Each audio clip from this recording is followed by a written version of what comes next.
হর হর মহাদেব। আজকে নিয়ে চলে এসেছি শিবজির আর এক মহিমার কথা। এবং কালকে গেছিলাম ভূতনাথ টেম্পলে। এমনি তো মেন যে ভূতনাথ টেম্পল সেটা তো সবাই জানেন, লখনউয়ের আশেপাশে কোথাও আছে। কিন্তু কালকে গেছিলাম কলকাতার নর্থের দিকে ভূতনাথ টেম্পলে। 400 বছর পুরনো এই ভূতনাথ টেম্পল। অদ্ভুত একটা শান্তি পেলাম, মনটা প্রচণ্ড অশান্ত ছিল। সে না হয় একটা অন্য কোনো ব্লগে সেই কথা বলবো, এবং ভূতনাথ টেম্পলের কথা নিয়েও চলে আসবো। আপনারা যদিও অনেকে হয়তো জানবেন, কিন্তু আমি আমার অভিজ্ঞতার কথা কোনো একটি ব্লগে তুলে ধরবো। যাকে আজকে চলে আসি শিবজির আরেকটি মহিমার কথা, যেটা আবার পড়লাম, খুঁজতে খুঁজতে পেলাম এবং শিবের মহিমার কথা জানতে পারলাম। কতজন কত রকমভাবে যে শিবজিকে পেয়েছেন, সেটা যত যাচ্ছি ওনার ব্যাপারে জানছি, তত আমি বুঝতে পারছি যে উনি নানান প্রকারভাবে নিজের এক্সিস্টেন্স, নিজে যে আছেন তার ভক্তের সঙ্গে, সেটা প্রমাণ দেন। তো দেরি না করে আমরা আজকে আবার একটা নতুন কোনো ওনার কীর্তি এবং নতুন কাহিনীতে আমরা ঢুকছি। যারা আমার এই রিসার্চ এবং আমার শিবজির প্রতি ভালোবাসার জন্য এই যে কাহিনীগুলো যেগুলো আমি বলছি, অনেকে জানেন অনেকে জানেন না হয়তো, আমি হয়তো জানি না, আমি এখন পড়তে গিয়ে জানছি, তাই আপনাদের সঙ্গে শেয়ার করছি। তার অবশ্যই আমার চ্যানেলটিকে অবশ্যই সাবস্ক্রাইব করবেন ইউটিউবে এবং ফেসবুকে, তো আমি বলছি। চলুন দেরি না করে বলা যায়। আচ্ছা, আমরা জানি শিবজির একটি অন্যতম মন্ত্র, সেটা হচ্ছে যে মহামৃত্যুঞ্জয় মন্ত্র। ওম ভূর্ভুবস্বঃ ওম ত্র্যম্বকম যজামহে সুগন্ধিম পুষ্টিবর্ধনম উর্বারুকমেব বন্ধনা মৃত্যুন্মোক্ষিমামৃতৎ।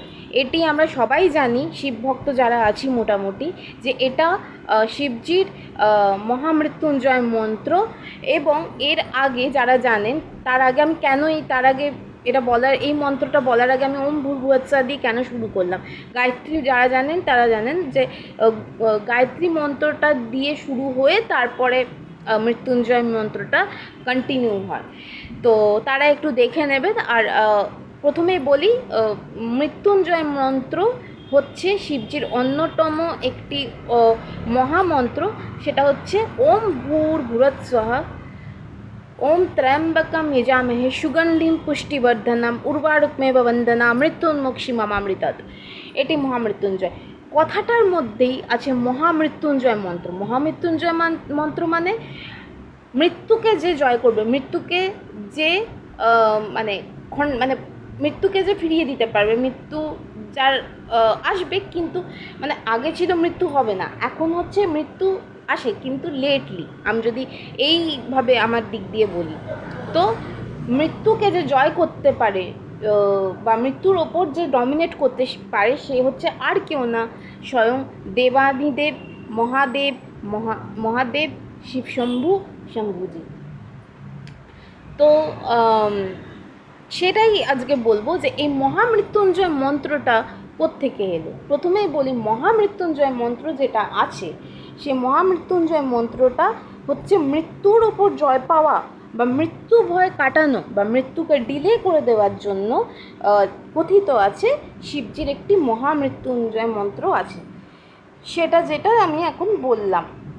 এবার এই মৃত্যুঞ্জয় মন্ত্রটা কোত্থেকে আসছে, এর পেছনে কিন্তু কাহিনী আছে। তো চলুন আজকে সেই জিনিসটাই যাই। শিবজির একটি ভক্ত ছিল, ভক্তের নাম ছিল মার্কণ্ড ঋষি। মার্কণ্ড ঋষি ছিলেন মুকুন্দ ঋষির পুত্র। তো মুকুন্দ ঋষি আর ওনার স্ত্রী অনেক সাধ্য সাধনার পর ঋষি মার্কণ্ডকে হয়েছিল শিবজির আশীর্বাদে ঋষি মার্কণ্ড জন্মগ্রহণ হয়েছিল। কিন্তু ঋষি মার্কণ্ডের কিন্তু আয়ু খুব কম ছিল, মাত্র 16 বছর বয়স অবধি আয়ু তার ছিল। বেশি দিন বাঁচবে না বলেই দিয়েছিল। সেই থেকে তখন যিনি এটা বলেছিলেন, তখন ওনার পিতা মানে ঋষি মার্কণ্ডের পিতা মুকুন্দ, ঋষি মুকুন্দ ওনাকে, ঋষি মার্কণ্ডকে একটি মন্ত্র জপ করতে বলেন। সেটি হচ্ছে এটা, মৃত্যুঞ্জয় মন্ত্র। ওম ত্র্যম্বকম যজামহে সুগন্ধিম পুষ্টিবর্ধনম উর্বারুকমেব বন্দনা মৃত্যুন্মুক্ষীমামৃতাৎ। এবং উনি ছোট্টবেলা থেকে শিবভক্ত ছিলেন এবং উনি সবসময় এই ঋষি মুকুন্দের দেওয়া মহামৃত্যুঞ্জয় মন্ত্র উনি জপ করতে থাকতেন। সবসময় শিবজিকে উনি মনে প্রাণে ডাকতেন। এবং শিবজি হচ্ছেন, যতই উনি ধ্যানে মগ্ন থাক, ওনার ভক্তদের কথা কানে যাবে না এ কি হয়? শিবজি তো অন্তর্যামী, উনি ঠিক ওনার ভক্তের ডাক শুনতে পেয়েছিলেন, ঋষি মার্কণ্ডের ডাক পেয়েছিলেন। এবং ঋষি মার্কণ্ড শিবজিকে প্রচণ্ড ভালোবাসতেন, মানে ওনাকে ভক্তি করতেন। এবার আস্তে আস্তে টাইম গেল, সব গেল। আলটিমেটলি মার্কণ্ড, যিনি ছিলেন ঋষি মার্কণ্ড তার 16 বছর বয়স এসে পৌঁছয়, যেটা ওনার কঠিন ধাপ। এবং কি হয়েছে যে উনি যখন ঋষি মার্কণ্ড 16 বছর বয়সে এসে পৌঁছেছিলেন, সেই ঋষি তখন ওনার কাছে মানে ঋষি মার্কণ্ডের কাছে তখন ইয়ামদূত এসে বা যমরাজ এসে হাজির হন। ঋষি মার্কণ্ডকে বলে যমরাজ যে তোমার টাইম হয়ে গেছে, চলো এসো আমার সঙ্গে, তোমাকে যেতে হবে আমার সঙ্গে যমালয়। বলছে আমি এত তাড়াতাড়ি মারা যেতে চাই না, আমাকে ক্ষমা করুন যমরাজ। তো এই বলে ঋষি মার্কণ্ড যমদূতকে অত্যন্ত কাকুতি মিনতি করেন। তারপরেও যখন যমরাজ শোনেন না, বলছে তোমার টাইম হয়ে গেছে, তোমাকে যেতেই হবে, এটা তোমার কাল, এটা তোমার শেষ, তোমার আয়ুতে লেখা ছিল, যেতে হবে, কিছু করার নেই। তো তখন ঋষি মার্কণ্ড আর কোনো উপায় না ভেবে উনি জোরে জোরে মন প্রাণ থেকে এই মহামৃত্যুঞ্জয় মন্ত্রটা জপ করতে করতে শিবজি লিঙ্গকে আঁকড়ে জড়িয়ে ধরেন এবং মনে প্রাণে সেই মন্ত্র উচ্চারণ করতে থাকেন। ব্যাস, দেখার কি ছিল, শিবজি হেসে হাজির ওনার ভক্তের কাছে এবং উনি প্রকট হয়ে বলেন, এই ঋষি মার্কণ্ড আমার ভক্ত, আমার অতি প্রিয় ভক্ত, আমার পুত্র সম। তুমি এর আয়ু আমি থাকতে কাটতে পারবে না। আর যদি তুমি কারো ওর প্রাণ তুমি যদি নাশ করো, তাহলে কিন্তু তোমার শাস্তি হবে। এবং বেশ ক্রোধিত হয়ে শিবজি এই কথাটি যমরাজকে বলে দিয়েছিলেন। যমরাজ হলো, যমদূত হলো, জন্ম মৃত্যু বিয়ে তিনটেই কিন্তু শিবজির হাতে থাকে, আমরা সবাই জানি। বিশেষ করে জন্ম মৃত্যু, এটা নিয়ন্ত্রণ করার বা আগুপিছু করার উনি কর্তা, উনি তো এই জগতের কর্তা, এই বিষয়ে তো কোনো মানে ডাউট নেই, কোনো সন্দেহ নেই। উনিই একমাত্র এটা পারতেন এবং উনি এটা করেছিলেন। এবং তাতে বাধ্য হয়ে, শিবজির কথায় বাধ্য হয়ে এই যমরাজ তখন বললেন, ঠিক আছে, আমি এই ঋষি মার্কণ্ডকে নিয়ে যাব না মৃত্যুপুরীতে, আমি ঠিক আপনার কথা শুনলাম এবং আমি একে নিয়ে যাচ্ছি না, এর আয়ু আমি বাড়িয়ে।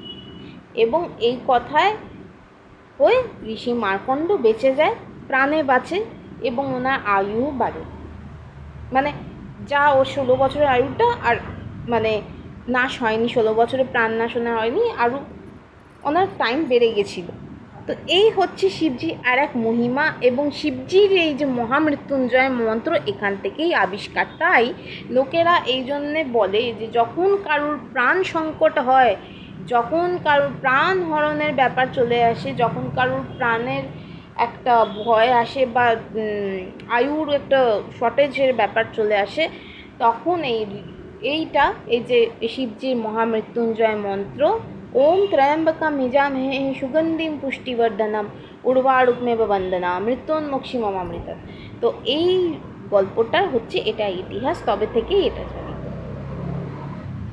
তাহলে যতই বিপদ হোক, যতই যাই হোক, আপনি যদি সত্যি মন থেকে শিবজিকে বিনা কোনো স্বার্থে চান, তাহলে এটা প্রমাণ, ওনার প্রত্যেকটা গল্পতে প্রমাণ, উনি প্রকট হনই হন, উনি সঙ্গে থাকেনই থাকেন নিজের ভক্তের যাই হোক। কেননা শিবজি একমাত্র পারেন এসব কিছু, যেটা না হ্যাঁতে করে দিতে পারেনও। এটা প্রমাণ হচ্ছে শিবজির প্রত্যেকটা গল্প থেকে। আবার একটা কোনো সময় অন্য একটা গল্প নিয়ে হাজির হব। আবার কথা মতন আপনাদেরকে আমি এটাও বলবো যে আমার কেমন লেগেছিল ভূতনাথ মন্দিরে কি হয়েছিল। তো যাই হোক, চলি। ওম নমঃ শিবায়, হর হর মহাদেব। পরে আর একটা কোনো শিবজির মহিমা নিয়ে নিশ্চয়ই হাজির হব। হর হর মহাদেব।